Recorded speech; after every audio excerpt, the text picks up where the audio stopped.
In today's video, I am going to be breaking down different off-ball movement basketball drills that you can run with 2 or more players, or if you have a team, you can run these drills as well. A lot of these drills will incorporate off-ball movement and attacking the rims. Anyways, hit that like button, subscribe, make sure to go check out my hardest basketball shooting workout down in the description below.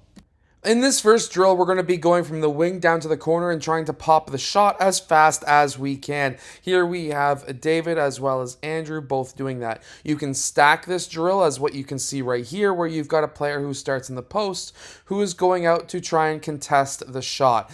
Now, of course, I don't want to have any contact, so if they are to jump, they have to jump to the side of the shooter and not into the player. We don't want injuries in practice. Now in this next drill, what we are going to have is each partner starting at the corner of the key along the baseline, and they're going to be sprinting up to the elbow. I'm going to be passing it to one of the players, the ball to one of the players, and then that player is going to quickly attack the rim. What we want from the player who does not get that ball is to quickly recover and play defense on that player who receives that pass. What we really want to focus on is the offensive player trying to attack the rim with the fewest amount of dribbles possible. And if they do lose the ball, as we've seen right there with Andrew, to recover, get that ball, really fight for it, and still get that score. We also really want to focus on, with younger players, maybe 2 or 3 dribbles, with older players, 1 or 2 dribbles, because if you take more than that in a game, you're going to have secondary defenders dropping down, helping out, and of course, stealing the ball.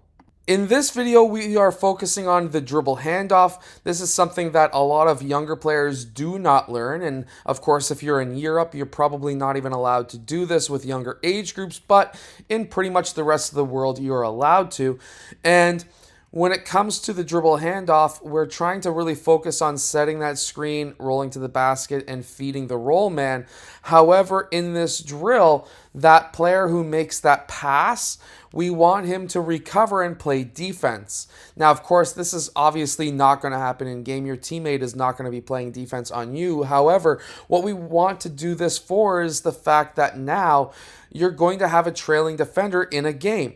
That trailing defender is going to try and block your shot or contest your shot, and that's why we have that right here in this drill. It is to simulate an in-game issue that we would have as players, and then we can try and figure out ways as to how to score on these trailing defenders.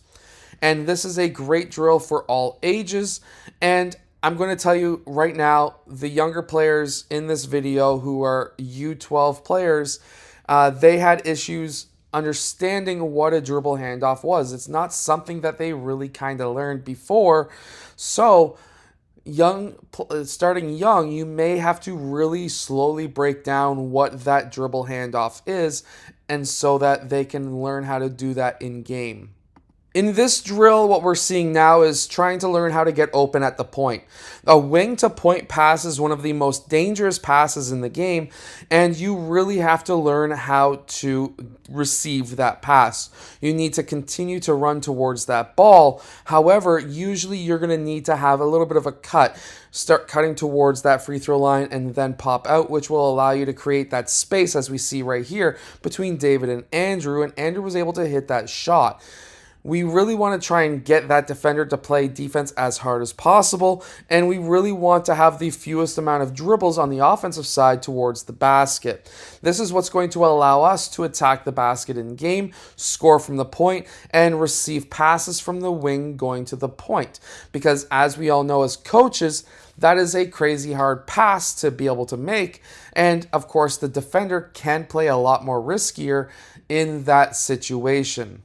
I hope that these drills help your team win more games, and also I hope they help your players become better offensive and defensive players as well. And maybe for younger players, they can learn how to get open and how to move off ball. Anyways, I hope that this video has helped you. If it has, hit that like button, subscribe. Make sure to go check out my hardest basketball shooting workout down in the description below. Or if you're a coach, make sure to go check out my unbeatable basketball zone defense book that is down there as well. Anyways, I'll see you guys in my next video. Hit that like button and subscribe.